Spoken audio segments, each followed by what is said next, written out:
do that have never been done before. We the people tell the government what to do. It doesn't tell us. We the people are the driver. The government is the car. And we decide where it should go and by what route to do. We the people are free. And I hope we have once again reminded people that man is not free unless government is limited.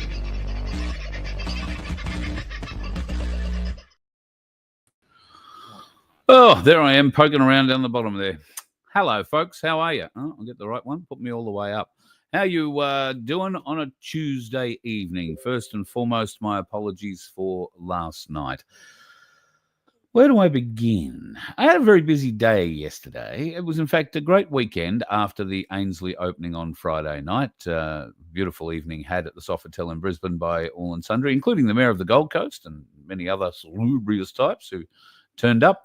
I didn't hang out too long. Obviously, couldn't manage to tuck my shirt in. For those who haven't seen the Facebook photos, they lined me up, painted my face, put me in a suit, and I still managed to not be able to tuck my shirt in properly. Anyway, I did look good in my boots, I thought, but all lost. Anyway, didn't stay terribly long, was there for a few hours, which was lovely to catch up with Michael and the team from the Gold Coast, and I urge you to pop in and see the new Ainsley Bullion store on the Gold Coast. 2400 Gold Coast Highway is the address, or on the corner of Markiri Street and the Gold Coast Highway. Level number 3 above Woolworths, and it is well worthwhile popping in and catching up, because right now, if you'd have gone in on Friday, their pre-opening day, you'd have paid a little bit more for your silver than you would today. As I have a look at the price at the moment, it's $58.21. That's gone up from what I saw a little while ago. It was still $57. I think it was 42. So the silver has been ducking and weaving. Gold has had a big leap and then, well, a big drop back again. Now, on Friday, very late in the afternoon, and we didn't talk about it on Friday night because I didn't want to spring it on Michael right without giving him a bit of a heads up, because it was that late he may not have heard. But Donald Trump released a new tariff which put a huge tariff on Swiss gold in 1 kilo and 100 gram bars. Now, that tariff was something like 30% or 35%. It was massive, and would, of course, mean that to buy in the most tradable form, because 100 gram and 1 kilo bars of gold is how most gold is traded in the world. And if it was going into America, would have attracted a 30+% tariff on it. And the world went into shock. The gold market went into shock, and there was quite a lot of panic buying. But Trump came out within 24 hours or so and made it known that there wasn't going to be that sort of a tariff on the gold, and no need to worry. Everybody backpedaled, and so didn't have too many problems.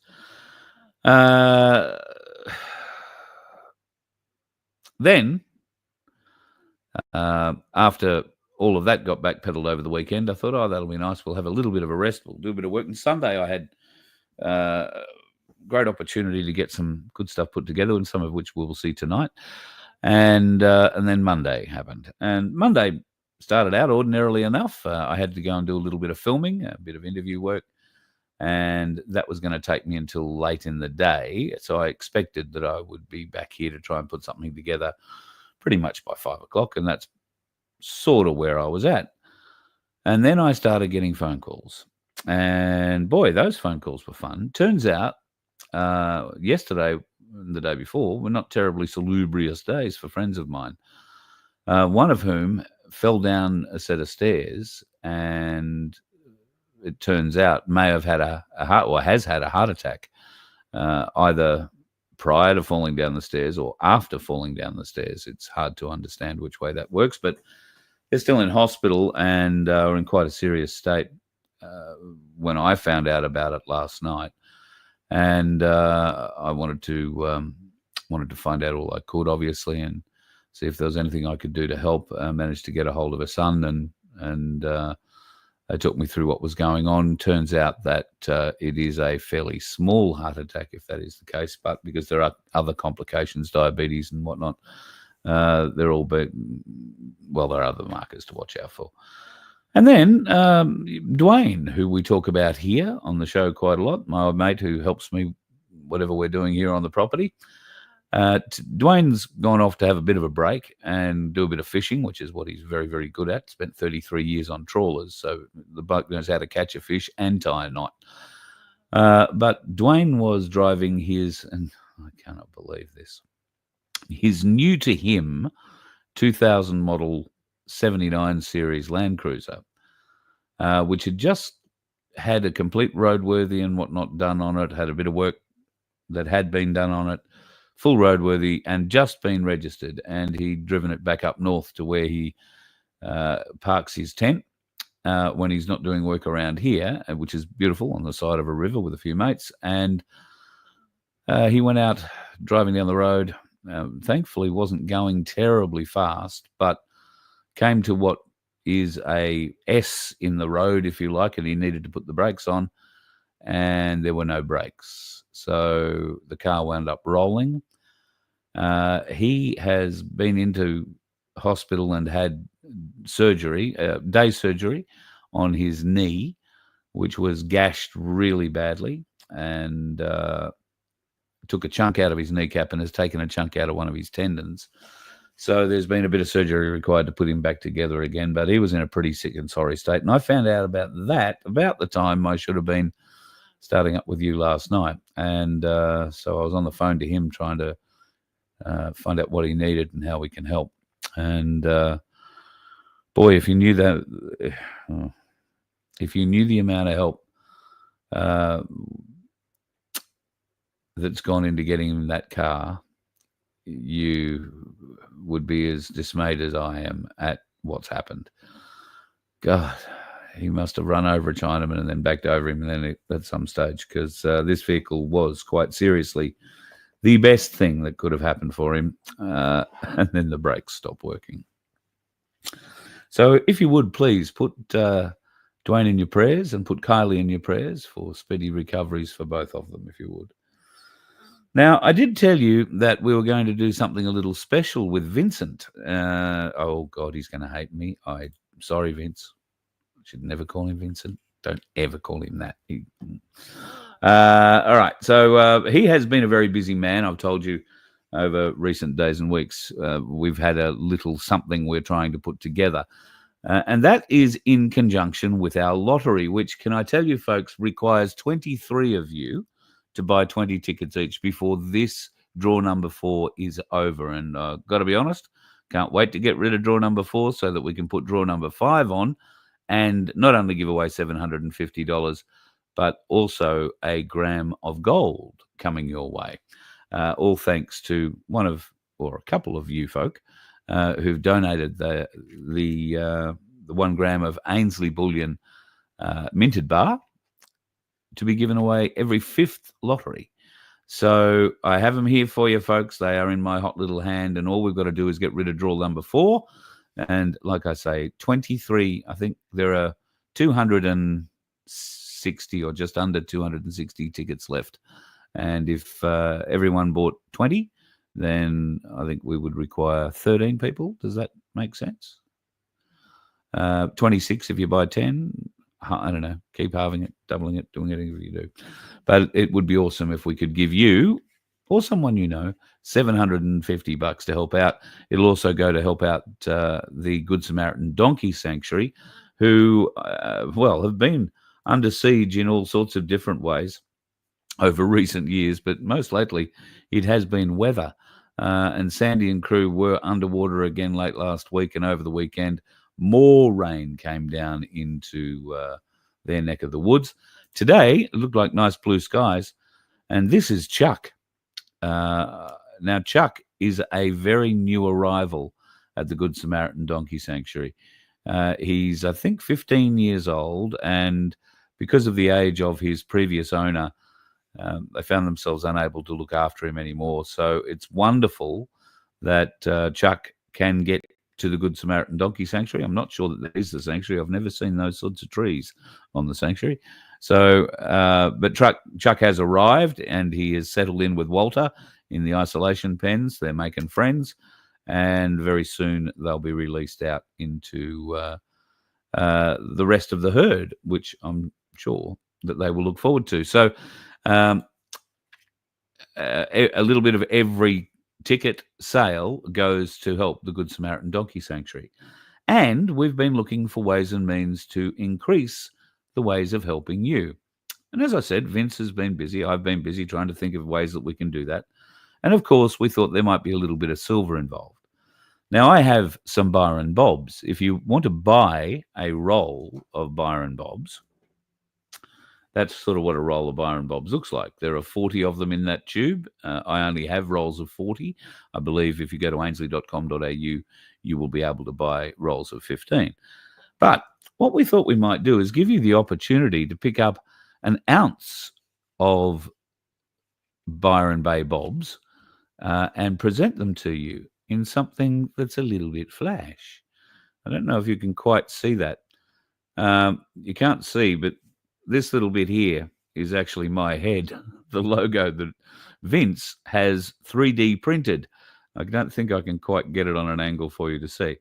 But he's developed this marvelous little card, which, if I hold it the right way and pull the bottom, I can show you, holds 10 Byron Bay Bobs. And they look absolutely spectacular in person.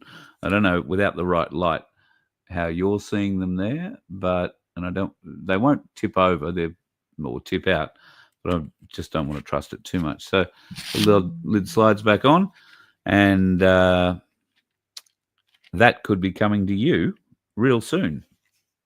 In fact, if you want one, we might be able to help you out. We would only be charging you for the cost of the silver and the cost of the plastic and the cost of the postage.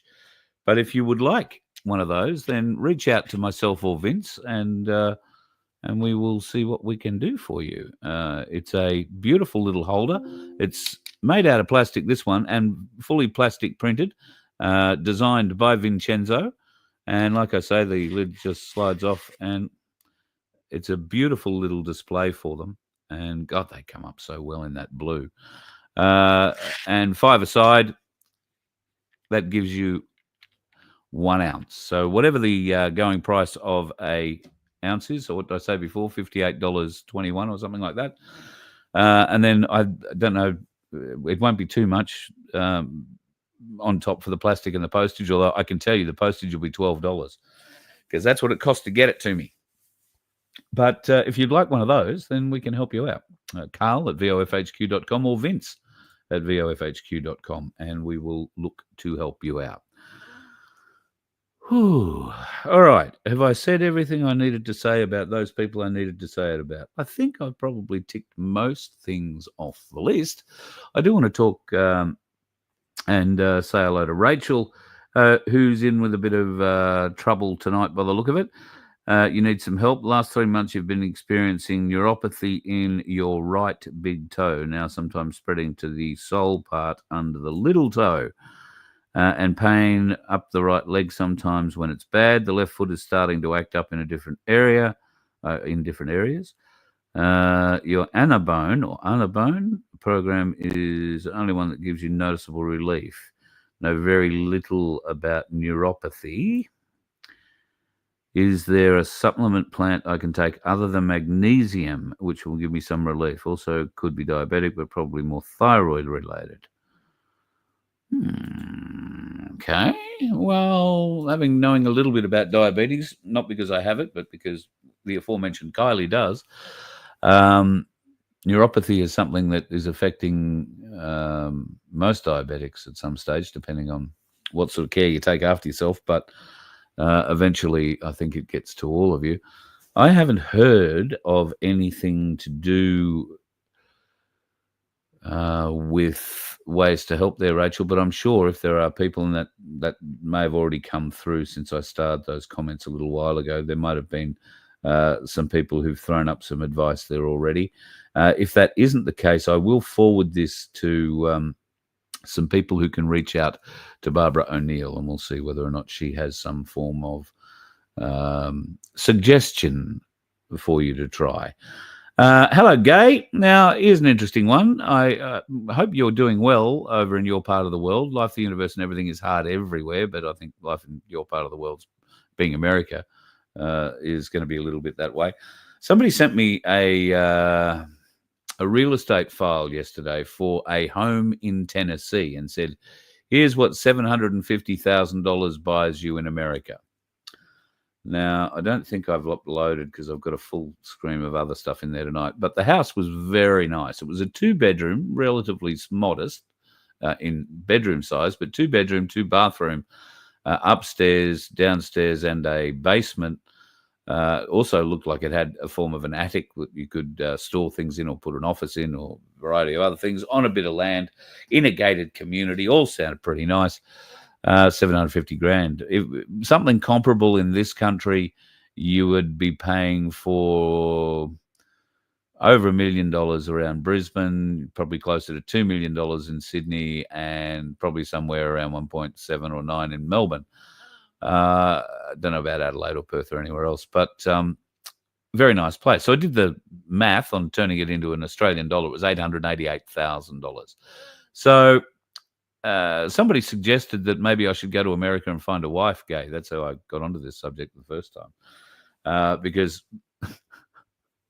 the houses are cheaper. Don't ask me, but when they made that suggestion, I immediately thought of you. Now, I'm pretty confident you're a married lady. I wasn't asking. But some people just have the weirdest ideas that, oh, Carl, you should go to America and get one of those cheap houses. Yeah? How would I go to it? Oh, you just got to get a green card, marry someone. Yeah. Just. Oh, good. Tony, lottery. Love your words, brother. Thank you very much for your help. And please, folks, we do need your help filling out that lottery. merch.vofhq.com to fill that out and get yourself one $2 ticket or up to 20 $2 tickets. It's entirely up to you. Every little bit goes to help the wonderful folks here at the Voice of Freedom, but more particularly the even more wonderful folks at the Donkey Sanctuary. And we are now looking at other projects that we want to be able to help too. In fact,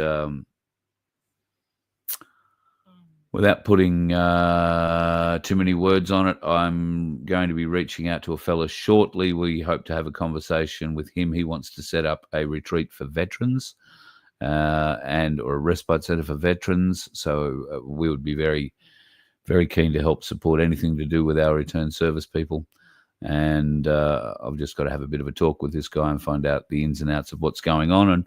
And hopefully, as our lottery grows and we can offer bigger prizes, bear in mind, we can only ever get up to a prize of less than $5,000. But we have to be able to get up to that sort of prize to be able to make some significant inroads with the people we want to help.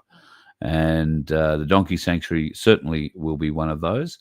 But this new thing that's come across my desk does look like something we would certainly like to get in support. And I just got to find out a few more details about it and what else we might be able to do to help make it a reality. So watch this space. But anything you can do to help, merch.vofhq.com. That is the number or the website, and just click on the Sanctuary $750 link at the top there, and you will be able to pick up your tickets. I have an X39 story for you before we get into the rest of the stuff that's going on. My mum has had a bad arm. She's nearly 90. She's going to be 90 in December. She buggered her arm up, reaching up to get some milk off the top shelf at the supermarket or something else, and has slept on it the wrong way. Anyway, being nearly 90, not someone who was really interested in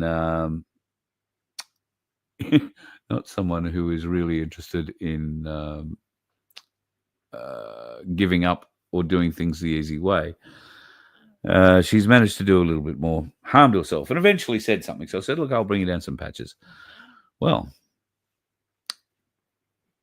she's a bit of a convert now, apparently. They work. And Dwayne has his patches on, or he took them with him.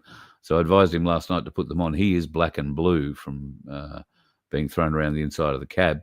And I'd be interested to find out today just how he is, because I know when the bruising and the swelling starts with me, it takes the pain out of the bruises and stops the swelling almost overnight to a point where it's very, very little. So give them a go if you need a little bit of pain relief. You never know. They could work for you. X39. You can get them in the link, which is in the description in the show. And let's move on finally. Well, aren't there some interesting things going to be happening on August the 31st? So this is an interesting event. Interesting from a number of levels. Now, if you read this and take it at face value, it's time to take our country back. It's time to defend our way of life. It's time to defend our culture. Stop mass immigration now. Events in Sydney, Melbourne, Brisbane, Perth, Adelaide. Exact locations will be announced shortly, so they say. Bring your friends, bring your family, bring your flag. No foreign flags, though. It's time to put Australia first. It doesn't matter which Australia flag you bring, as long as it represents Australia. And I understand that point of view. In fact, I kind of agree with it. I don't think there's too many of us that don't think that mass immigration to this country is out of control. It has been the single largest influencing factor on rental availability in this country, going from what was never really excessively overpopulated to now barely above 0%. When you go to buy a home in Sydney, I saw some people quoted recently who have recently been in the Sydney home market. They said it's a combative experience. It's not a pleasurable experience. And I imagine that's the same going to any auctions or any negotiations with a house in most capital cities around the country at the moment, because Australians are forced into the market against cashed up international buyers. Now, these immigrants that come overseas are only being let into the country because the government knows they have a certain amount of money in the bank or gold. Now, the really poor people aren't getting on the plane and flying in and being greeted with welcoming arms at our airports. They're staying on the streets, eking out what little living they can by whatever means they can. And the uber rich, well, they can go anywhere in the world and have homes all over the world. So if they choose to ordain us with one in Australia for a little while, well, then so be it. But it all jacks up the housing prices. It all jacks up the availability. And it has put many Australians out on the streets. So there is an element of angst in the community about that. And why wouldn't there be? But now, this particular event, which I must say, if you look at that, smacks to me of Australia One symmetry, wording, colours, everything. And I say that because it's unclear who exactly is behind this. A lot of people have said it's Beck Freedom. Beck Freedom has, by the sounds of it, said it's Beck Freedom. But she spun a story, and I don't know, story is the wrong word, but as it goes, a young boy in Adelaide came up with an idea that wouldn't it be nice if we could all come together, because this isn't the country he wants to bring his children up in, and what can we do about it? Because we've got to do something about it now, and wouldn't a march against mass immigration be a great idea? Now, she saw that somewhere in a tweet or whatever, and chased him down, talked to him about it, asked whether or not he minded if she would progress or try and hook a few people up together and in different states to see if they could make something happen. He said, yeah, go for it. And then it's gone through the roof. From that point on, this 14-year-old, I think she said, backed away from it all completely. He didn't want to have anything to do with it, mainly because of how big and exciting, his video went viral. I've not seen his video, interestingly enough. I don't know the name of the 14-year-old, interestingly enough. But at any rate, this viral video got over 1.5 million views in a day or something. And here we are. We're all talking about banding together with our Australian flags, doesn't matter which flag, on this 31st of August and protesting against mass immigration. There also appears to be a great deal of infiltration going on with this. And as I say, very difficult to get anybody to talk about it. I have rung Beck twice now, and she hasn't returned my calls. I've left messages on Facebook. She hasn't returned those. I don't know why. Maybe because there is a lot of heat, or maybe because the mainstream media have picked it up now, and she was quoted, I think, in a news.com.au article today. So there could be a bit of excitement about the whole thing. Would I be going? I would always question an event that asks you to register for updates. It wants your name and your phone number, or it wants you and your email address, or it wants to know whether or not you're coming still. Do you think it's because they're preparing afternoon tea or anything like that? No. When have you, for a protest, ever had to register for updates for anything? It's all a bit weird. Now, Craig Cole and I have been talking a lot the last couple of days. In fact, there is a chance he'll come on tomorrow night and we'll talk further about this. But at the moment, I have very grave suspicions about who, what, where, and why. And it's interesting that they say it doesn't matter what flag you bring. And I'm glad they say that, because while it probably should matter which flag you bring, at the moment, to fight the battle over this flag, or this flag is probably moot. I mean, can you tell the difference, other than this is a much older flag and a bit of a different dimension? I just picked the wrong one to download. Can you tell the difference between those two flags? Do you know what the difference is? It should be pretty apparent. The stars are a different shape and they have a different number of points on them. Now, this flag that we're looking at here is what we call the red ensign, or the Australian land flag. And the way you tell it is that big star at the bottom of the Southern Cross. It has 9 points. And if you count back through the other stars, you'll find they go 9, 8, 7, 6, 5.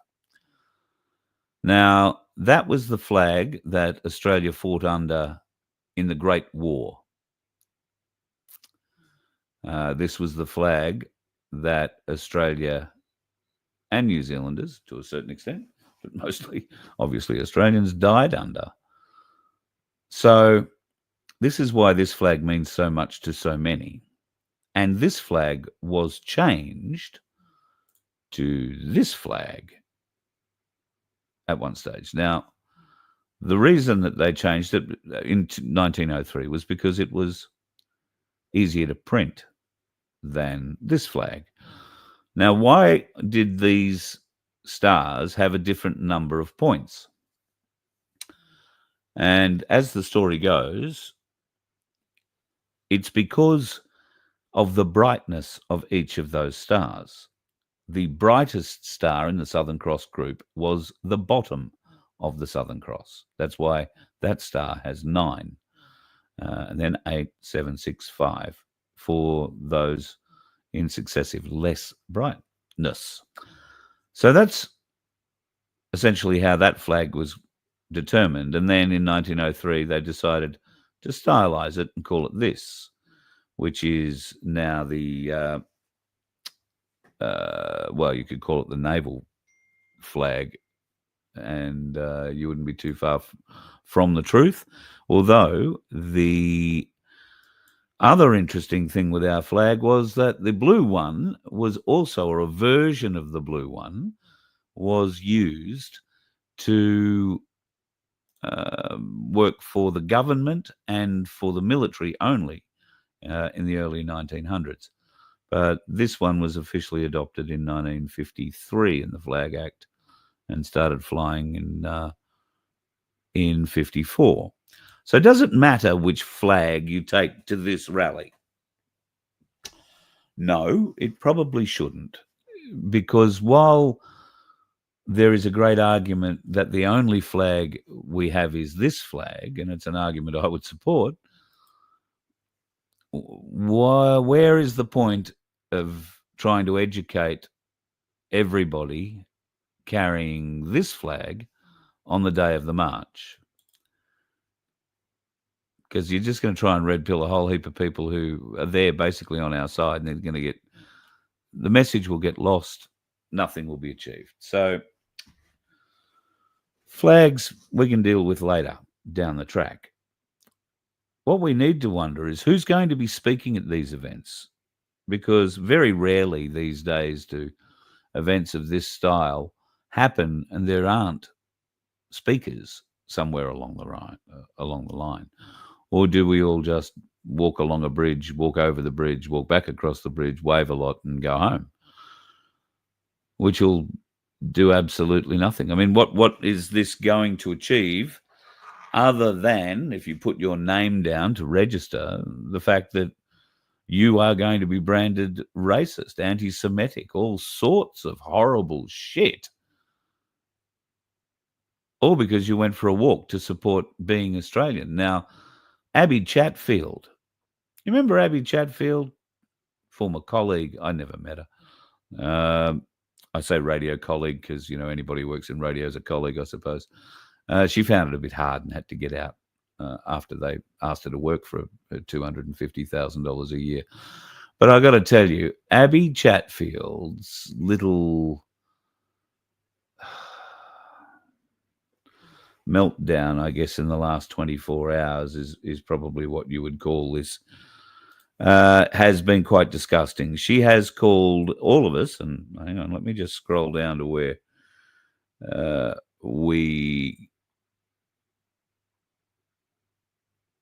I can quote her perfectly. She has called us all racist xenophobes. She dismisses all claims of financial hardship for Aussies. You know, so what? The price of living or the cost of living has gone up. So what? Well, it's okay for her. Up until recently, she was getting paid 6-figure salary for her radio program. I'm sure she's getting paid a 6-figure salary for her podcast. And God knows how much money she's getting for vibrator sales, because believe it or not, Abby Chatfield is Australia's most successful vibrator saleswoman. Got her own range. Who is Abby Chatfield, you might say? Well, she came into being in 2019 on The Bachelor. So she was one of, I don't know how many females decided that they were going to fling themselves at a bloke who really only had 2 goals in life. One was to get as many female fans as possible through that show so that he had an afterlife on YouTube when the show finished. And the other goal, of course, was to sleep with as many girls as he possibly could at the producer's behest during the entire filming of the show. And guess what? Abby Chatfield won. Yay. But clearly he wasn't going to be any use to her in the dildo sales world because he didn't want to be the dildo demonstrator by the sound of it. They broke up pretty shortly thereafter. And now Abby runs around, likes to shock the world by her outrageousness, the way she dresses, the way she expresses her sexuality. Unfortunately, it's the tween to 20s that really suck all this in. And I'll be honest, if she didn't have perky lips and perky tits, her talent wouldn't have been spotted. She would never have made it onto The Bachelor. And now we have her whinging, crying and whining that anybody who chooses to walk out and support Australia this weekend, not this weekend, on the 31st of August, then, well, you're just the worst kind of human being. Thank you, Abby Chatfield. What a bloody great thing you are. I might wear a shirt like this on that day. Quite like that. It's even got the lion and the unicorn on the shoulder. Notice that? Anyway, still trying to find out more about it. Who's behind it? Who's speaking at it? Maybe there's nobody speaking at it. That would be an interesting rally. What are we hoping to achieve? What did the Palestinian march achieve over the Harbour Bridge there a couple of weeks back? There's 100,000 of them there, so they say. What was achieved out of that? It didn't really pressure the government into changing its stance, because its stance is now apparently for Palestine, for a Palestinian state, at odds with the Zionist bastards that are leading Israel at this point in time.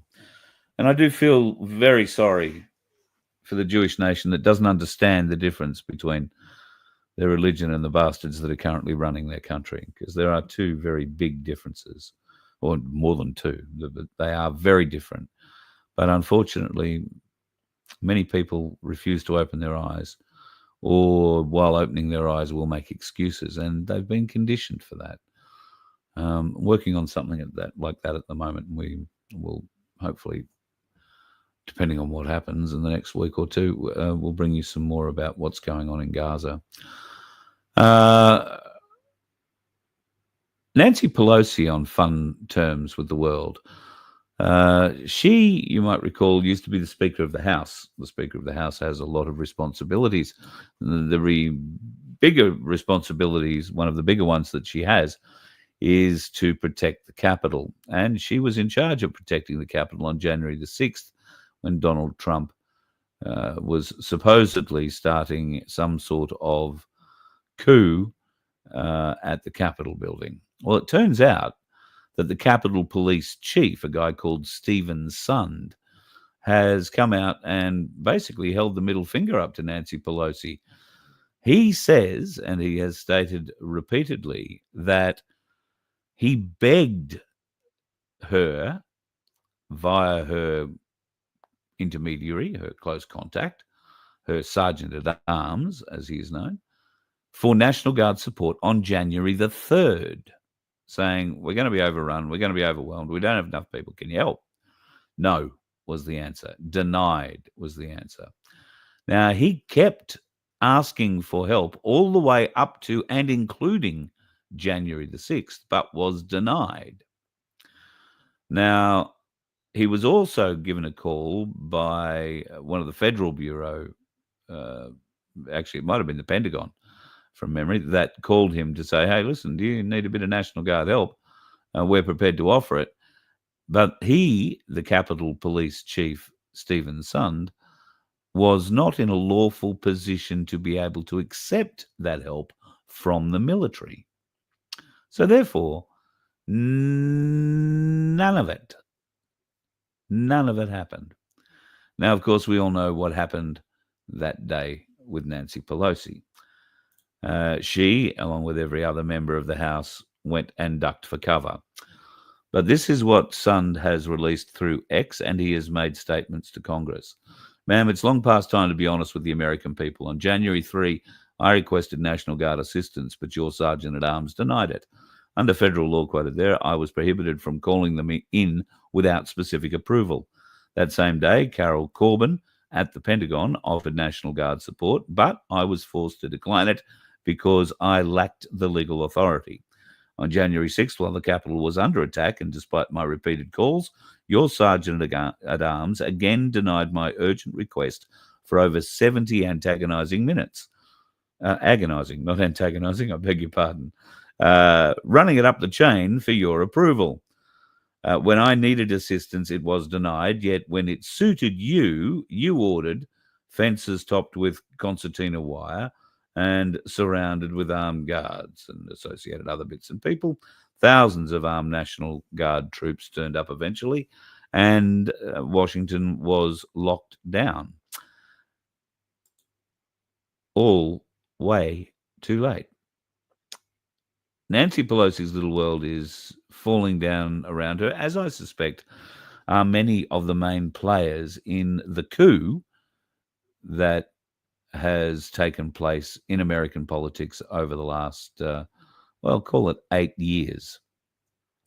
It has been staggering. In fact, it's probably been closer to 12 years that this coup has been going on. And I would expect in the next 24 hours, you're about to hear some news about the investigation that Pam Bondi has instigated into a number of the players involved in that coup, including, but not limited to, Brennan, the former CIA chief, the former DNI Clapper, and Susan Rice. What I don't hear are names like Clinton or Obama being thrown into the mix here just yet. But fingers crossed, it'll come sooner rather than later. Hey, do you have a home loan? You're probably jumping up and down today if you do. The RBA has cut the cash rate by 0.25%, or what do they call it? 0.25 basis points. So that will result in a bit of a much-needed saving back into your home. And 2 banks, as far as I'm aware, have passed those on straight away almost. The Commonwealth Bank, shock or a gasp, have decided to move that forward and make that cut, pass that cut on is what I'm trying to say, to their home loan, variable home loan owners from the 22nd of August, so another 10 days. And I think it's the Westpac Bank have decided they will pass it along from the 26th. Do you remember the days when these rate cuts would happen and it would take 3 or 4 or 5 months before the banks would pass that along? I remember those days. Banks are bastards. Get away from them as fast as you can. So there is a bit of breaking news in Spain. There's been an investigation into the Catholic Church in Spain and some of the atrocities that have happened to Spanish children since 1940. Now, it's been reported the investigation has identified some 2,000 or more perpetrators and some 8,000 or more perpetrators and over 200,000 children who have been in some way affected by sexual violence or sexual abuse perpetrated against them, dating back as far as 1940. So the Spanish do tend to have hot red blood, and I'm not exactly sure how the Catholic Church is going to play this. Spain, obviously, being a deeply Catholic society, this is quite shocking, but there is going to be a broader governmental inquiry, and we all know how they end up, don't we? So fingers crossed the people of Spain are going to get, some justice. Here's a little something that President Trump has ordered. Now, he keeps telling, and the world is being told, not to delete all of the data gathered during the time of the spicy cough and the spicy jab. He is now saying that federal agencies must delete employees' spicy cough data and anything to do with their status. So that's a good thing. If he can purge that out of the government system, we should be extremely, extremely happy that's happening in America, and there is elements of it happening here in Australia, or at least that's what they would have us believe, that the possibility of your data not being kept on file by your boss exists. Now, what I haven't heard, and I'm going to play you something here if it ever loads up. I'm going to play you something here. What I haven't heard so far is any punishment that could be awarded to any boss that fails to comply. But here's how Channel 7 are reporting. Bosses are being told to destroy COVID vaccination data collected about their staff. WorkSafe says regulations have expired today and employers have just 30 days to dispose of the personal information. Pandemic orders allowed for the collection, recording and holding of an employee's vaccination status over and above usual privacy standards. I don't know why that smells really fishy to me, and that might be an older story. I'm not completely sure. I only saw it just before I came on. And I thought, it sort of worked in well with the Trump thing. But the more I look at it, I'm not sure that isn't AI generated. So need to do a little bit more investigation into that before I wholeheartedly throw my life behind it. That's for sure. What other things are going on? Oh, God, there are some interesting things going on in Victoria, aren't there always? So locals celebrate as a massive Hindu temple planned for a small town just south of Melbourne, Pearsdale, I think it was, has been rejected. So no Hindu temple, which looks like a huge cultural centre there to me, something that's massive, and not in fitting with the area that it was going to be, or it was proposed to be built in. So the locals have had a bit of a win there with council, local council. But then there's the state government you've got to contend with, isn't there? So now the Victorian state government has offered Indian migrants $2.4 million grants to build community centres across Melbourne. Just not that one. But $2.4 million paid for by we the people via that horrible piece of work, Jacinta Allen in Victoria. They'll get $2.4 million to build the cultural centre that they want. But the Hindu folk, no. Why do you think that the government would give a community centre or a group? And they're giving it in multiple areas, in northeastern, eastern, southeastern, and northwestern Melbourne areas, which are areas where there have been a lot of subcontinent immigration or immigrants moving into. But then, no, we're not going to do that one south of Pearsdale. I find that rather intriguing, don't you? If you were wondering how it actually is going to work out, well, this is how it's being reported. The Allen Labor government is continuing to back Victoria's growing multicultural communities with dedicated funding for new community centres to support cultural connection, celebration and belonging. The minister went there today to announce that expressions of interests are now open for Indian communities in Melbourne's west and southwest to establish new community centres in their regions. Grants of up to $2.4 million are available, and it goes on to list that Victoria is home to some 370,000 Indians. It is the largest Indian population outside of India, and I've got to say, there is nothing better than going to a packed MCG when we're playing the Indians in cricket. It's very entertaining, always very entertaining. Just walk to the MCG, don't drive.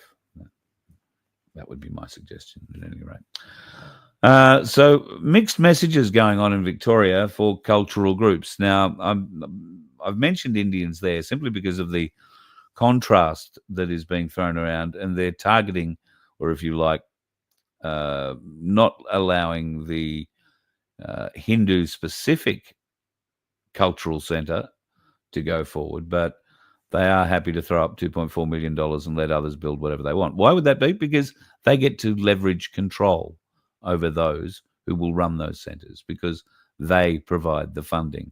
And once they've opened the tit up to be sucked on, they expect you to keep sucking on it, because the longer you suck on it, the more they control. It's pretty simple to figure out, I would have thought.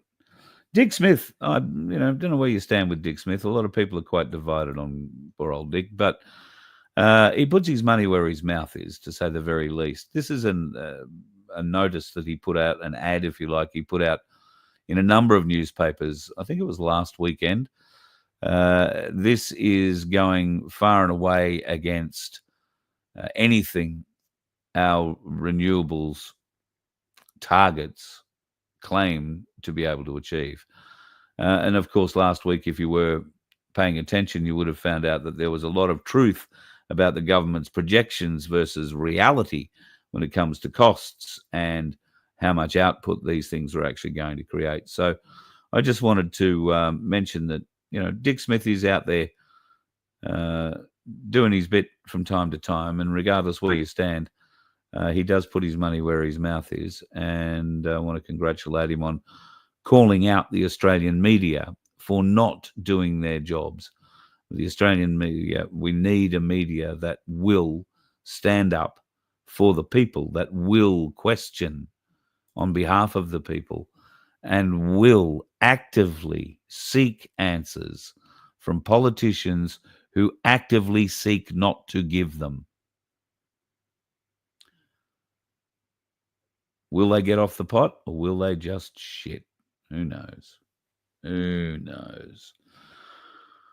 What I do know, folks, is that it's rapidly approaching that time, and I need to shoot out and be one of the dickheads on the road tonight. Hopefully, I'll be a safe one.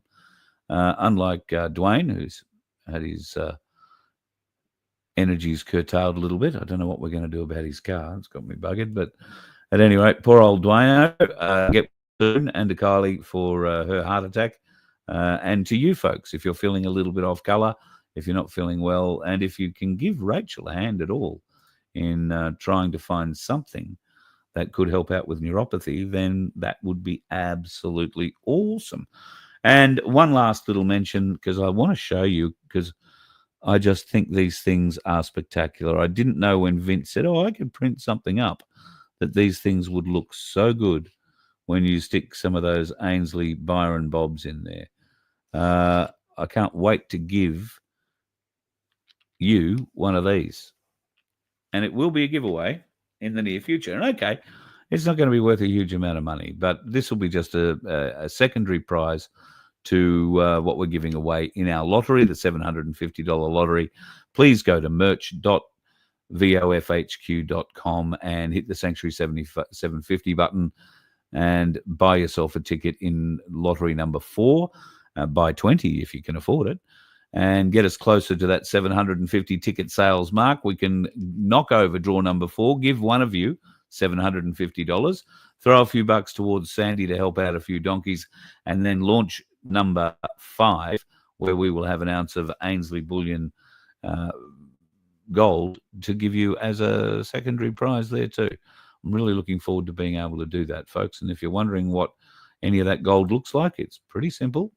That's the little bar. That's what it looks like. Comes in a little thing that looks like this, and it fits in your wallet. How nice to have $200, nearly, well, just under $200 at the moment, and probably be more than 200 by the time you get it.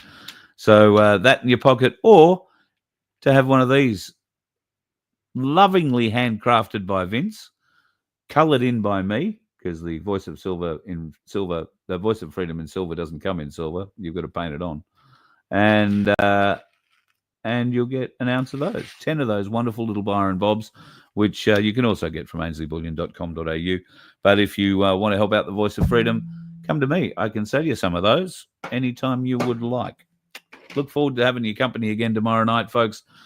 Be safe if you are wandering out on those roads, because the dickheads do live there. You let one ant stand up to us, then they all might stand up.